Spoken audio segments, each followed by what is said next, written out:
altine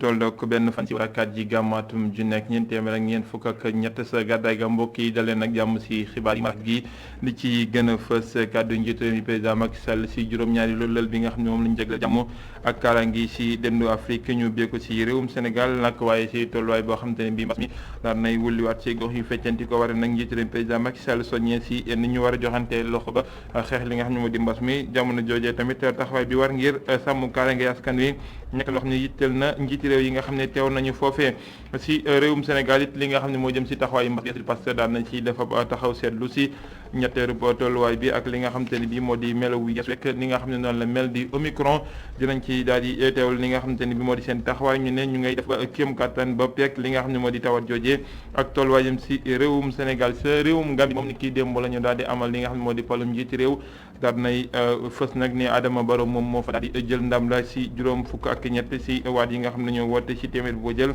nekk loo xam ne nag dafa mbégte si mboole ñi nga xam te ne bii ñoo di ay ñoñam ak ñi ko doon jàppal tànk mbokk yi dinañ ci toog nag li nga xam ne moo di xibaar yi tàggat yaram ak Seeku Seydi niki àll bu tala altine bu jot loolu mooy liy gën a fës si bilo jotaay ne si ñu def si faram fàcc.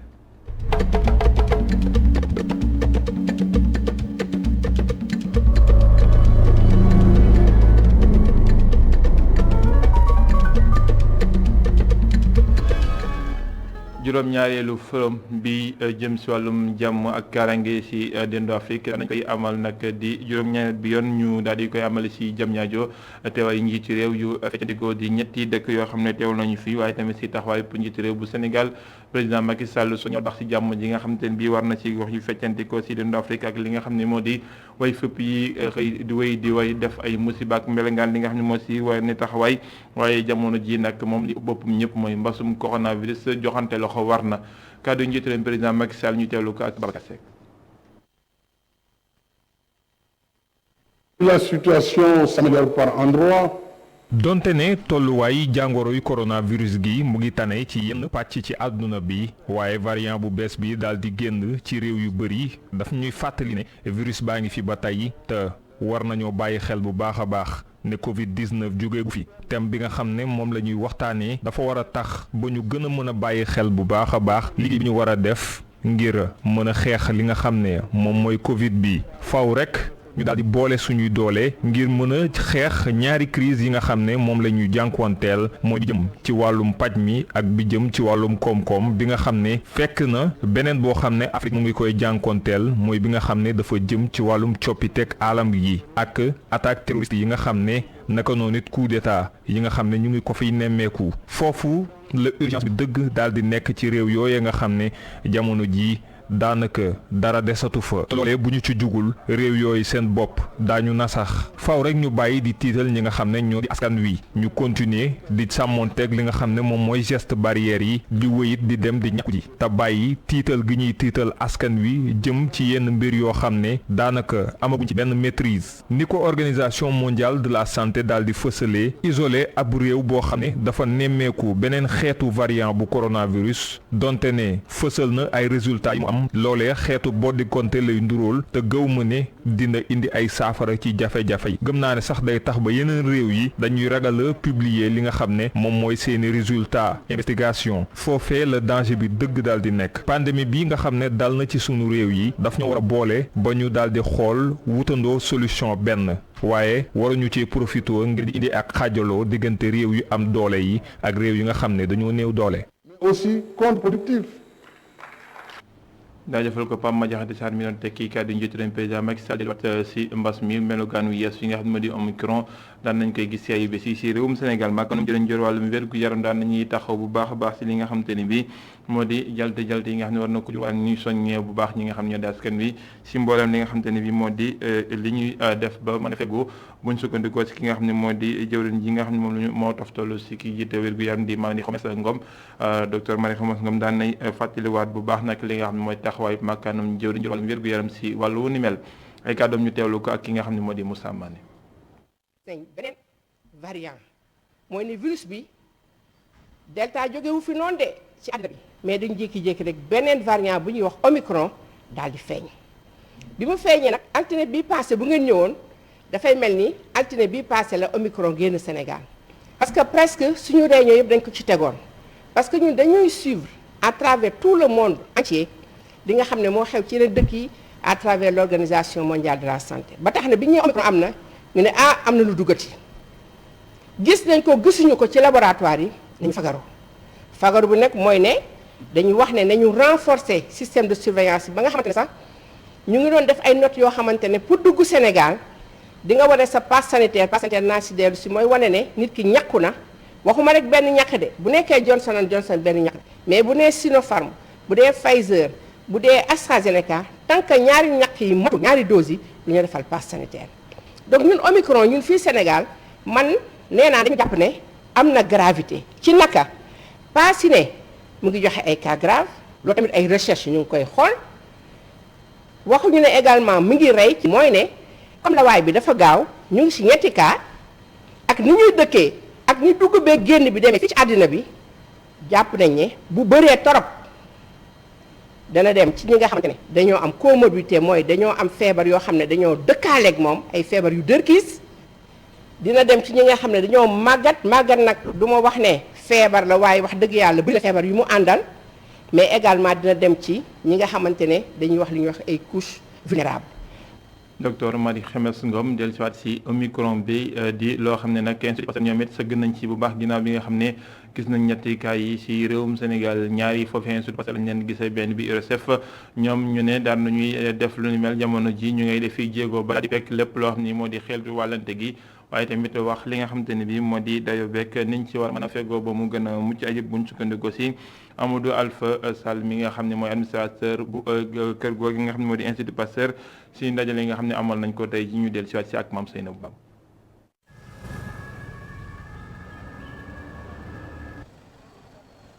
ñett kaawu variant Omicron yi nga xam ne gis nañ ko fii ci Sénégal moo ngi samp nag ñett laaj bu ñu sukkandikoo ci administrateur bu Institut Pasteur bu Dakar li ci njëkk nag mooy xool ndax variant Omicron bii dafa gaaw a wàllante. yooyu boo xasee ba am ko ñetti laaj lay nit yi ñaare di laaj benn bi mooy est-ce que li mu soppaliku day tax mu gën a gaaw ci wàllante bi walla est-ce que nit koo xam ni ki dafa am jàngoro jooju dafay feebar bi day gën a metti walla est-ce que ndax jàngoro jooju ñàkk bi du bari njëriñ. wàllum wàllante ak wàllum sévérité nouveau variant bi nag nekk na loo xamante ne am na solo loolu. loolu nag li muy indi mooy ak li muy wane mooy jumtukaay yi ñu war a def yëpp pour dékku variant yi du fi bees variant bu noonu delta jaar na fi variant bu noonu alpha jaar na fi variant bu noonu bêta jaar na fi yooyu yëpp ni ñu koy saytoo mooy bu ñu xamee ñi ko am dañuy xool si ñi leen wër nagam amuñu ko ba pare nag continuer di ko topp pour xool bu naree gaaw wala bu naree indi problème ci wàllu ñàkk bi wala bu naree indi problème ci wàllu feebaru nit ñi ñu mën a jël jumtukaay yi. administrateur bu Institut Pasteur bu Dakar di dalal xel yi moo ngi xamle ne jël na matuwaay yëpp ngir xeex variant bu bees bii lee. loolu mooy tey fi ñu toll Institut Pasteur ànd si liggéey ak ministère de la santé di si liggéey ak képp ku nekk ci Sénégal di yëngatu ci wàllu Covid bi ngir li ñu ñor rek mooy askan wi ci wàllu feebar mbas bi ñu jël jépp jumtukaay ba mu bañ a dal seen kaw si dalin boo xam ne bii dana poser problème. ngir janoog variant Omicron organisation mondiale bu santé nag moo ngi xamle ni ñàkku ji kese moo ñu ci mën a génnee. moom kàddu yoo xamante ne bii waa Institut Pasteur ñu ko yëkkati si tànki nemmeeku yi nga xam ne jëriñ jër wàllum biti réew sa réewum France amal na ko foofu si Institut Pasteur Jean-Yves Le Drian daal di dellusiwaat nag si taxawaay bi nga xam ne réewum France taxaw nañ ko temm ngir Afrique am ay ñàkk yu doy lu toll si téeméer ak ñaar fukki junni doos yeneen dinañ ko daal di wala billion ay millions yi ñuy indiwaat ci dendu Afrique ginnaaw bi nga xam ne def nañ ci ay jéego ay kàddoom ñu teewlu ko si micro Mame Seynabou Ba. Madiba, c'est un projet innovant, majeur pour le développement de la souveraineté vaccinale. Madiba projet la boo xam ne dafay ñëw ngir gën a doole ci moomeel bi nga xam ne bëgg nañu ko mu jëm ci wàllum ñàkk yi jamono ji nag ci li nga xam ne moom la ñu liggéey mooy fexe ba Afrique mën a mënal boppam ci wàllum ñàkk yi naka nun itam yegg ci mbëbët yi nga xam ne Union africaine am na ko muy mbëbët yoo xam ne bëgg nañ fi ak atum 2040 Afrique mën a toggal boppam téeméer bu juróom benn fukk ci li nga xam ne moo di ñàkk yi bu dee nag ci ñàkk yi dafa am ñoo xam ne ñoom dañuy wax rek am ñuy defar am ñoo xam ne dañuy annoncé am ñoo xam ne itam li seen liggéey mooy di livrer ñàkk yi ñun nag boo xoolee dañuy livrer ñàkk yi njiitu réew France li doon mbëbëtam mooy fexe ba livrer téeméer ak ñaar fukki millions ci ay ñàkk te loolu bu ñu ko xaymaa fii ñu toll livré nañ juróom-ñaar fukki millions ak ñett muy lu am solo. Il y en a aujourd'hui 73 millions de livrés et une partie significative aussi sur le continent africain. ginnaaw mbas meek wér-gu-yaram ñu wax lu jëm si wàllum yoon ak yoonal ñi nga xamante ne bi ñoom la ñu teg loxo sa Ziguinchor si mbiru Boffa Bayotte yi ñeenti at a ngi nii ñu ngi nekk si loxo yoon ñaar fukk ak juróom ñoom ñooñu nag tey dañoo xëy ab xiifal li nga xam ne moom la ñu bëgg moo di ñu ubbi seen i dossier yër seen mbir ba daal leen i atte seen i njaboot daal di sàmm fi nga xam ne moo di kaso ba foofee ñoom it yëkkati kàddu yu mel ngir jàppal tànk seen ñooñ yooyee Ousmane Sani kenn la si ñoom di ki yor seen kàddu ñu teewlu ko si micro Assane Ba. ci ay xibaar yu ñuy jot depuis démb xamal nañ ni ñoom tey dañuy organiser une grève de faim loolu je pense que jot nañ ko depuis démb yëgal nañ ni ñoom dinañu entamer une grève de faim. waaw lu waral loolu mooy jaaxle justice bi nga xam ne tey ñëpp la fi war a nekkal ndax nga jàpp ay nit léegi mu mot ñeenti at boobu ba léegi ñun ñu ngi ci jaaxle ñun ay parents xamuñu fu dëgg féete xamuñu ndax ñoom ñoo def wala defuñu waaye nag 4 ans bëri na ci ay nit ñi nga xam ne. wóor nañ ni depuis boobu ba léegi ci ñu waxoon ci jëlbeen nii ñooñu dañoo bokk ci mbir mi nga xam ne ay nit ñi faatu ci Boffa Bayotte mais gis nañ depuis boobu ba léegi am na lu lëndëm am na lu nga xam ne dafa tey suñu xel ndax ñeenti at léegi mu doon ñeenti at nga téye ay nit depuis boobu ba léegi nga ne ñoom ñoo bokk ci ay faatu bakken ba léegi munoo wax ñi fu dëgg féete xamuñu ndax ñoom ñoo def wala defuñu waaye nag ñun wóor nañu ñu jàpp ni ay innocent la ñu jàpp parce que ñu bëri ci ñoom seen i kër lañu fekk ñu ngi nelaw seen i njaboot ñi indi leen ñoon jàpp leen fii donc vraiment ñi ngi ñaan société civile bi organisation de la société civile nañu wax ci dossier bii nii nañ ñu dimbale ñi bàyyi ñi nga xam ne dafa ñu dara ñi dellu si seen njaboot. waaw am nañ tiitaange parce que d'autant plus que bi nga xam ne jàpp nañ leen am na ñi nga xam ne ñu ngi leen di jàpp ci ay situation yu défavorable parce que ñu ngi feebar di booba léegi ñi jàpp leen léegi bientôt 4 ans la ñuy def ci prison bi waxatuma la yow yaa ngi feebar nga ne da nga ciy boole grève de faim. Donc nous prenons l'opinion en témoin sur cette situation-là. Bu amee une situation défavorable, c'est l'État du Sénégal qui est responsable dans tout ça. jugee foofu si diwaanu Ziguinchor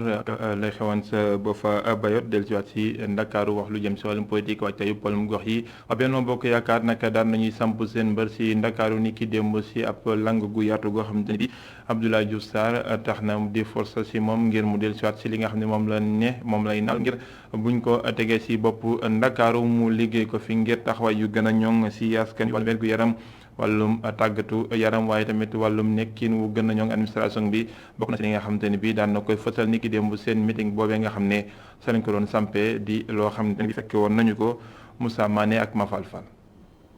J'aimerais donc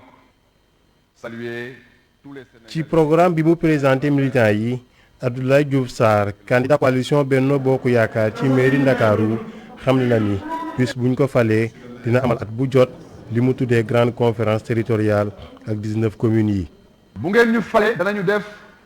la conférence territoriale de Dakar muy daje boo xamante ne képp ku mu intéressé ci Dakar rek nañ la wax nga ñëw fekk ko boo ñëwee indi say priorité ñu xayma la fa jële lépp loolu la ñuy dugal sur la programmation de la gestion de la ville si loolu la ñuy taxaw pour mën a defar suñuy budget loolu mooy tax ñu xam priorité yi mais duñu yam foofu bu ñu defee conférence boobu ba pare bés bu ñu gérer ba mu sotti danañu dellu seen kanam ne leen ñun kat li ngeen ñu dénkoon lii mooy priorité yi lii lañ si def pour que ngeen mën a xayma est-ce que seeni préoccupations intégré nañ ko dans la mise en œuvre de ce que nous avons fait. Abdoulaye Diouf Sarr doon jiitalu liste Benno Bokk Yaakaar dellu si poñ yi mu nar a doxal bis bu faloo maire. ñun bu ngeen joxee la ville de Dakar le 23 janvier 2022 incha allah danañu taxaw ci seen soxla bu njëkk parce que étude bi ñu def pour xool lan mooy seen soxla étude boobu moo ñu wan ne seen soxla bu njëkk da ngeen bëgg dëkk bu wóor boo xamante ne sécurité daf ci am dañu leen fekk seen biir quartier yi en rapport avec les forces de défense et de sécurité les délégués de quartier tegal leen fa ay jumtukaay yoo xamante ne di ngeen xam ne le maire de la ville ak équipe am ñi ngi leen di gunge ci seen kaaraange loolu dafa am solo danañu ko def. Cela est important. kii di coordonnateur Benno Bokk Yaakaar Amadou Ba moom jàpp na ni 23 janvier 2022 coalition Benno Bokk Yaakaar 20 sur 20 lay am. Abdoulaye Diouf Sarr dama la bëgg a féliciter encourager la wane ni Benno Bokk Yaakaar yëpp mi ngi sa ginnaaw mais aussi ñu ngi sa kanam pour qu'au soir du 23 janvier ñu mën a am 20 sur 20 gagner 19 communes yi te amuñu Dakar amul njariñ am Dakar te amuñu 19 communes yi amul njariñ mais am Dakar am 19 communes yi donte du yokk dara président Macky Sall donte du ko wàññi dara ci cër yi ngeen ko dénk dina tax ñu mën a exécuter à la base ni mu ko bëggee sa vision de l'émergence bi nga xam ni mi ngi ko tënk ci plan Sénégal émergent. Abdoulaye Diouf Sarr daal di jeexal discours am gannaaw bu ko militants yi félicité teg si jox na leen rendez-vous 23 janvier 2022 ngir ñu feete seeni victoire. Sénégal kon 23 janvier 2022 ñu daal di rek ma li nga xam ne mooy ak palu gox sa diwaanu Gambie moom palu njiiti réew amal nañ ko fa niki démb ki nga xamante ni bi moo di Adama Barrow daal di nekkat président bu Gambie ñaareel bi yoon di togg goo xamante ni am na ko si juróom fukk ak ñetti baat ci téeméer yooyu jël nga xam ne woote nañu foofee mbégte la àndal ginnaaw nga xamante ni bi nag am na moom li mbégte sant ñi nga xam ne ñoo ko jàppale daat nay amal ay dikk yoo xam ne di nga ko doomi Gambie yooyu fee doomi Gambie ngir seen nekkin bu gën a ñoŋ ay kàddoom ñu teewlu ko ci micro Amadou Bari. Fellow Gambians, before December 2021 presidential elections is now behind us. yéen doomi réewu Gambie jongante palu njiitu réew yi nga xam ne moo amoon ñeenti fan ci weeru décembre atum 2021 jamono ji weesu nañu ko suñu gannaaw la féete ci démocratie tànn ngeen ki nga xam ne moom mooy jiite réew mi ci juróomi at yi ñu jëm te kooku mooy man mi ma am ci mbégte mu jéggi dayoo li may wax nii nag lu wér la ci man dinaa def sama kéem kàttan naka noonu jëfandikoo lépp loo xam ne koom la gu réew mi am ngir jox Gambie xar kanam gu yees goo xam ne ku ko gis sopp ko ci noonu nag maa ngi woo ñi nga xam ne ñoom laa bokkal réew mi ñëpp ku ne ak foo mënti bokk ci langue politique bi ñu boole sunuy doole doon benn àndandoo liggéey ngir suqali sunu réew mi. And come together as one people to work towards the development of our country. des foofee sa diwaanu Banjul ak ñi nga xam te bi nag ñoo doon jàppal tànk ki nga xam moo di Adama Barrow mbégte mi nga xam ne moom la ñu àndal ginnaaw bi nga xam te ne bi samp nañoo te seen mbër ak li nga xam ne moo fa tukkee ni yaakaar bari na lool te fësal nañ ko si gëstu moom Abdou Gueye Kassé ak Sidi Niang.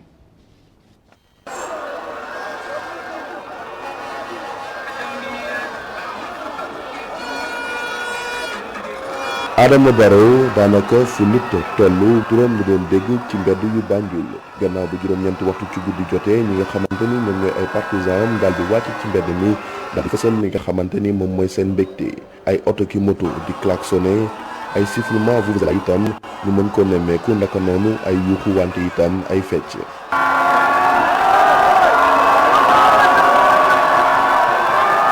ci biir mini stade McCarthy Square nekk ci avenue Independence Drive te nga xamante ni sorewul dara lii di palais présidentiel bi ay junni farandoom ñoom nag daal nañ koy wuyu si ci li nga xamante ni moom mooy discours bu mu woowee discours de la victoire.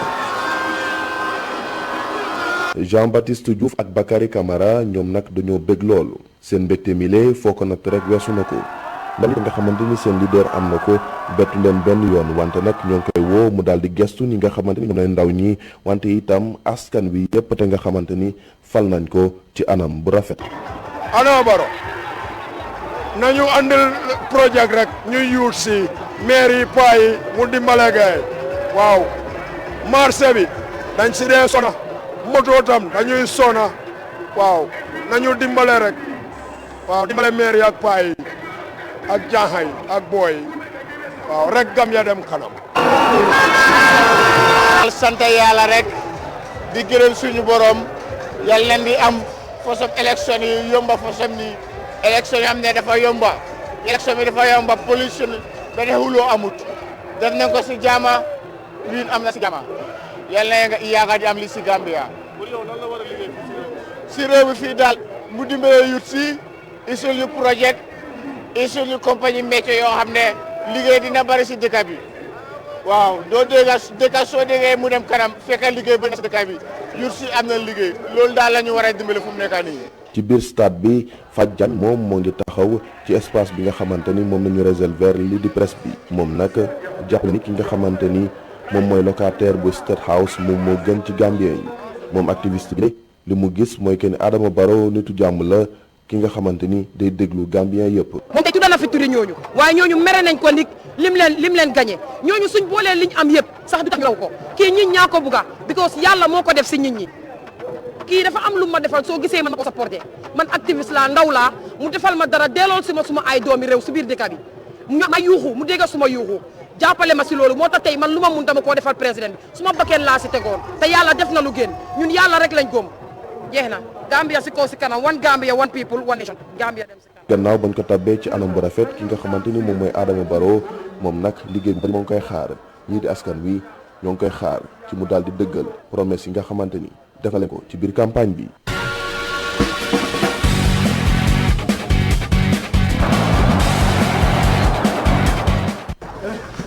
leen mbokk yi ci étoile bi ñu daal di wéyande li nga xamante ni moo di xibaar yi tàggat yaram ñu gis ñi ñu tegee bàkk ba léegi dinañu ànd ak kese yi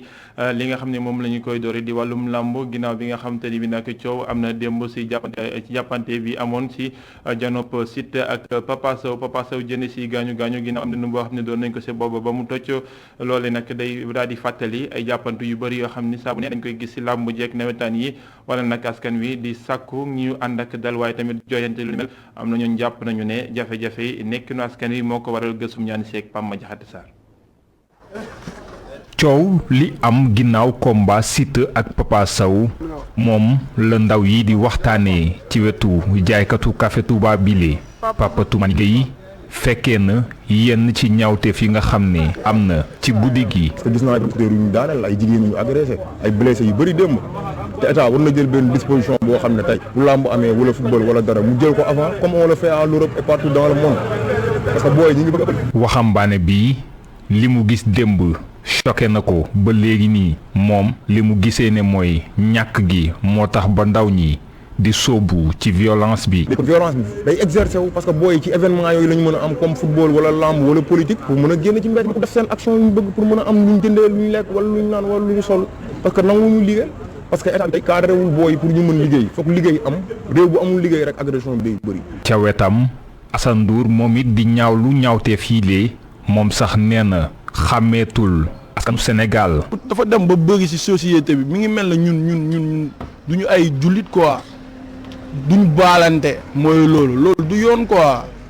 tey jii nii yooyu waratul am ci réew mi quoi ay affaire de ay violence ay affaire de coow ay affaire de xeex yooyu noonu yooyu dañ ko dépassé. Fallou Sarr moom di jokkale bi baaraamu tuuma waajur yi ndax dafa jàpp ne ñooñee bàyyeetuñu xel bu baax a baax seen yarinuk doom yi. ndax bu dee yow dëkk nga wuy woo xam ne si day def ay tojaanga ci biir wala ci koñ bi. nga xam ko ba pare te doo ko nangoo wax doo ko wax police doo ko déclaré it amul sens waaw musiba yu bari mi ngi am ci kër yi mooy bandi yooyu nekk ci biir kër yi te kenn du leen signalé. ñaawteef yi nga xam ne nemmeeku nañu ko jamono yi ci wàllum làmb ji tiital na bu baax askan wi askan woowee di sàkku ci gouvernement bi ngir mu indi ci ay saafara balaa coow li di gën a bëri coow loolee nga xam ne dañu koy nemmeeku it ci nawetaan yi. Pama Diakhar di ko jaajëfal seeku ñu des ci wàllum lamb ba léegi ginnaaw boobee nag ki nga xam ne mooy njiital CNG Ibrahima Sène xam le ne ni dañu teg ay daan si ñu def mbir mu ni mel. muy ñaawlu bu baax li nga xam te ne xew na ni kii démb ci arène nationale mu jàpp ne ne ay mbir la yoo xam te ne mi commencé bari ci lamb ji te dafay rek tilimal deram ci noonu nag dafay tax ñenn ci ñi nga xam te ne ñooy accompagner promoteurs yi ñu daal di daw sponsor rek yenn ci ay partenaires ñu teewlu ko moom ci jokkoo bi nga xam te ne am na ko ak Ousmane Gueye. amoon nañ fa ay superviseurs yoo xam ne ñoom seeni rapport dafa am solo am doole trop ci décisions yi ñoo jël rapport yooyu déjà dañ ko déposé tey incha allah buñ ko déposé bu nu réunion yi rek daañu ko wax ne fii la ñuy jaaree mbir mi fii lañ koy jaarale lii la ñuy teg kenn daan war na am tànn na am fekkee daan warul am itam ñu xam ne daan warul am ndaxte rapport yi aussi moom mooy suñu base de travail. leneen li mooy comme ñoo nga fa woon te gis nañ ci bët na lii ñaaw na préjudice boobu vraiment ak aussi li nga xam ne ki def loolu mën nañoo jàpp ne dafa bëgg a ternir maa dafa saltel deru lamb loolu ñun waa lamb duñ ko baal ndaxte wax dëgg yàlla ñoo nekk di defar rafetal di taaral wax nii ci biir ak ci biti te ba léegi vraiment am na ñoo xam ne mel ni daanaka saboté la parce que li nga xam ne lii nii rafetul nga def ko li nga xam ne jaarul nga def ko li nga xam ne xam nañ wax ne dañ koy tere nga def ko loolu dafa nekk loo xam ne wax dëgg yàlla rafetul lool dara. Seeku ñu des si wàllu woowu ba léegi ak ki nga xam ne mooy Tigre de Fass Gris Bordeaux moom it ñaawlu na violence yi nga xam te ne bii am na ni ki démb si làmb ji. moom moo jiite association mbër yi nga xam te ne dañoo nekk en activité moom mi ngi ñaawlu li nga xam te ne itam xewoon na foofee mu jàpp ne ab méthode la boo xamante ni du jëm ci wàllum dagg ay cachet yenn joueurs yi nag yenn lutteurs yi àndu ci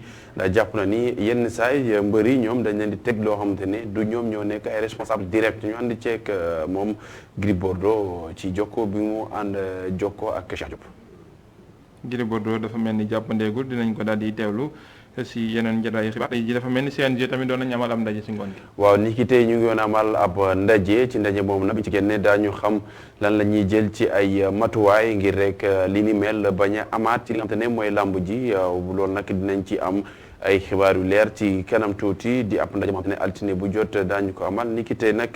ngir rek ñu daal di waxtaane violence yi nga xamante ne amoon na démb ca arène nationale taxoon ñu daal di annulé combat bi doon dox ci diggante Siteu ak Papa Sow. Aridi sax ñu ngi may signalé ne Gris Bordeaux kon mën nañ koo teewlu ni nga xam ne noonu la jàngatee mbir yi ñu teewlu. c'est regrettable loo xam ne bon amul ku ñëwoon stade ba tam naqarlu woo ko parce que tamit bon amuñu habitude di gis làmb joo xam ne préparé nañ ko depuis très longtemps mu terminé ni mu terminé quoi c'est à déplorer. rafetlu wuñ ko kenn du ko rafetlu mais tamit mbir bu amee tamit il faut tirer les conséquences ñi nga xam ne dañu ŋànk làmb ñun ñëpp làmb c'est toute une corporation c'est pas seulement lutteur ku ci nekk nag am ci njàngat pour tam mu bañ a ci ba pare nag taper fort parce que tamit am na yoo xam bu amee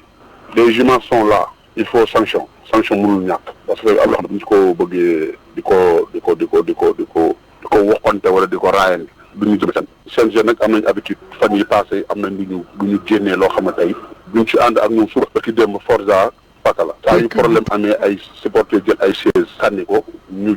def rétention de cachet amul ci benn discipline amul ci benn loi tey démb rek la suma avocat de lutteur maître Djigo m'a appelé pour que ñu discuter ci loolu rétention de cachet c'est inadmissible lamb am na problème am na supporters yi jël nañ ay chaise dam na ay chaise nga téye cachet mbër bi loolu tey bu ñu yaakaaree ñun mbër yi dañuy toog di seetaan loolu rek ñu nax seen bopp. ginnaaw làmb ji ñu wax lu jëm si wàllum football ak gaynde yi nga xam ne ñu ngi yëngu biti réew ràññeeku gi ñu def si ayu bés gi. waaw moom la ñuy jeexalee sax ak doomi Sénégal yi Habib Diallo moom dafa dugal ak Strasbourg ci wàllum Ligue 2 jàppale ni Aliou Badji Moustapha Nam ak Joseph Lopi Yannick Arthur Gomis itam ñoom ñëpp wane nañu seen bopp daañu ci ànd ak Cheikh Diop. championnat bu France lañu tàmbalee Strasbourg moo daan Nice 3-0 ci benn bit bu Habib Diallo nga xam ne it bokkoon na sax ci première but bi Alfred Gomis amaan na beneen clean sheet maanaam jongante boo xam ne encaissé wul dara muy fukk ak ñetteelem saison bii ñoo daan ay Saint-Étienne 0-0 waaye sénégalais ci deuxième division bi la ñu seen bopp Amiens moo daan Dunkerque 3-0 ñaari bii ko dugal moo di Aliou Badji moo joxe sax benn passe décisive Formose Mendy mi ngi woon ci défense bi Nancy Quevilly moo ko daan 2-1 donte ne Mamadou Thiam dugal na benn bit Moustapha Nam moom mi ngi wéy di dugal benn bit bi mooy Paris FC ndam moo ko dugal ci seen diggante ak Bastia Sochaux Oumar Daf moo am ndam 2-1 ci bitu Joseph Lopi ak Abdallah Ndour Guingamp daan Dijon 3-2 ci benn bit bu rafet bu Yannick Arthur Gomis Angleterre daanaka ay bés bi neexul lool ci Edouard Mendy gannaaw ba mu ñàkkee trophée Lev Yachine bi Chelsea dañ ko daan seen diggante ak West Ham 3-2 mu amal jongante boo xam ne daanaka wane ci boppam bu baax a baax Crystal Palace donte na Cheikh Kouyaté jongante na Manchester United moo leen daan 1-0 Turquie Mbaye Diagne dugalaat na ci ay bés bii ak Galatasaray dañoo sax témboo ci seen diggante ak Altay ku ne dugal sa moroom ñaari bit Kayseri Sport moo daan Antalya Sport ci ñaari bit yoo xam ne Mame Baba Thiam moo ko dugal am sax juróom-benn bit ci fukki joganteeg ñaar ak ñaari passe décisive Belgique Pape Makhtar Gueye dugal na fukkilu bitam saison bi ñu nekk moo jox Ostende victoire ci seen diggante CAS Open Grèce Pape Abou Cissé ñaari bit la dugal ci ndam la ñu am ñetti bal ci benn ci seen digganteeg Ofi loolu sax mu leen may ba tey ñu nekk ci bopp championnat bi ñu jeexale ko Géorgie foofee yi nga xam ne Adama Wade dugal na ñaari bit moom mi nekkoon jour bu Dakar Sacré-Cœur ca fanweer ak juróom-benneelu bëccëg bi donte na dañoo nërmeelu ñetti bal ci ñaar. jaajëfal ko Cheikh Diop ba Seydou Seydi maa ngi lay sant. di la jaajëfal si Cheikh. jaajëfal leen mbokk yi ci teewlu bi lii moo la laaj jotaay bi la xibaar benn jotaay 19h45 la doon si kàllaama nga ngeen si ànd ak Adama jusqu'à ba xibaar di wéyandi si www.imedia.sn la Total ak Cheikh Hassana Fall.